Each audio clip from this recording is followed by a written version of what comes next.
அன்பு நண்பர்களுக்கு வணக்கம். இன்று ஆகஸ்ட் 19 3 முக்கியமான நாளை பற்றி பார்க்க போகிறோம். ஃபஸ்ட்டு வேர்ல்டு ஃபோட்டோகிராஃபி டே. 1839 வருஷம் புகைப்படக்கலை இந்த உலகத்துக்கு அறிமுகப்படுத்தப்பட்ட நாள். புகைப்படக் கலைஞர்களின் படைப்பாற்றலை கொண்டாடக்கூடிய நாள்னு சொல்லலாம். ரெண்டாவது வேர்ல்டு ஹியூமனிடேரியன் டே, உலக மனிதாபிமான தினம்.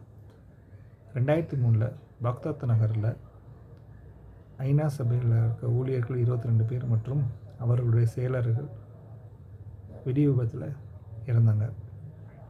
அதை நினைவுகூரும் வகையில் இந்த நாள் உலக மனிதாபிமான நாளாக அனுசரிக்கப்படுகிறது. மூணாவது ஆப்கானிஸ்தானோட இண்டிபெண்டன்ஸ் டே. 1919 வருஷம் ஆங்கிலேயர்கிட்டருந்து ஆப்கானிஸ்தான் விடுதலை பெற்ற நாள் தான் இந்த ஆகஸ்ட் 19. ஆகஸ்ட் 19 பல இடங்களில் கலை, மனிதாபிமானம், சுதந்திரம் ஆகியவற்றை முன்னிறுத்தும் சிறப்பான நாளாக கொண்டாடப்படுது. இந்த மாதிரி பயனுள்ள தகவல்களுக்கு நம்ம சேனல் லைக் பண்ணுங்கள், ஷேர் பண்ணுங்கள், சப்ஸ்கிரைப் பண்ணுங்கள். தேங்க்யூ.